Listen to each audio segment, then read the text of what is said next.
Sitting at the helm of Jaguar Land Rover is Chief Executive Dave Smith. With the future of the automotive giant at his fingertips, he now faces a battle with government chiefs to secure funding which will ensure JLR's future. Business correspondent John Cranage asked him how he sees the company weathering the current economic crisis. We still have a great future. Nothing can take away from this company the tremendous assets it has, the brands, the technology, the ingenuity of our engineers, the passion of the people who work in this business. And we'll continue to work really hard to make sure we deliver that. What they and us have a problem with is the inability to access credit markets, and really that's all that we've asked the government for, which is to either help us get the commercial funds flowing or provide loan guarantees so that we can make that happen directly. And we've asked for that, as have the whole of the industry actually asked for that. So just to be crystal clear about this, you're not going to the government asking for a big tranche of taxpayers' money. You're asking for either loans at commercial rates or for the government to guarantee loans. Absolutely, these are purely at commercial terms. We're not interested in bailouts or handouts. I've talked to the government, several times in November, December. I've continued to keep them informed, every few days on our position and the industry's position. So. I think those are constructive discussions. We're making good progress, but I'm not really in a position to say whether the government's going to do anything either immediately or in the near future, because they haven't actually told us that yet. You've given a fairly broad hint, I think, that we can expect to see some more job cuts coming between now and spring. I think that's inevitable. I think that we've done our very best to hold on to keep a proportionate change in employment levels with production, but we think this is going to continue for a while.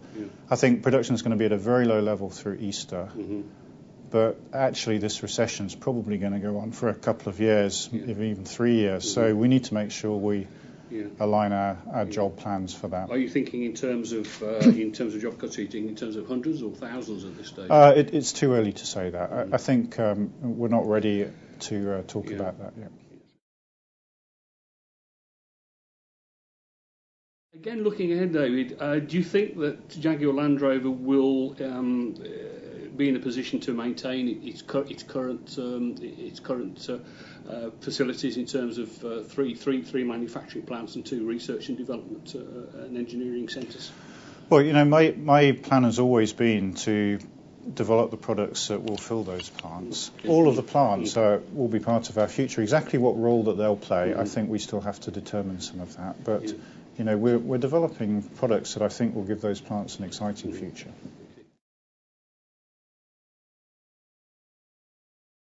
Just how important is do you consider Whitley and Gaydon are, both in terms of the company and in terms of their contribution to local economic activity? Yeah, they're very important. Actually, a huge national asset, and increasingly they're complementary as well. What we're trying to do as we develop the 2 sites is make sure we don't duplicate, but have complementary facilities between them. We're moving some people around, so we've got our powertrain groups together, our body groups together. So we've got a good future, I think.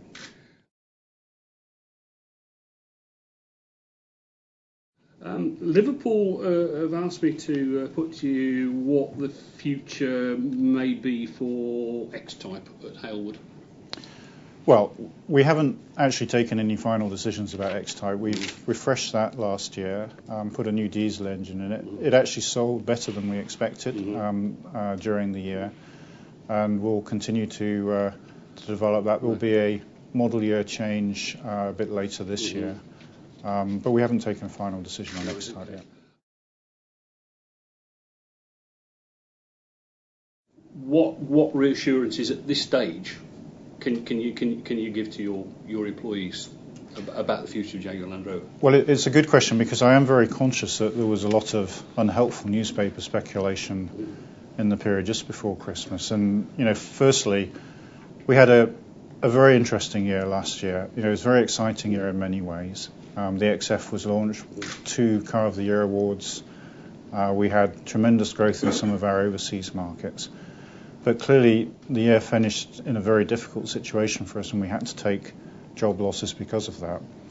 We're going to have to look at what further actions we need to take in the first quarter. They will be proportionate. I'll make sure that we keep it such. And clearly have the right consultation with unions and employee representatives as well.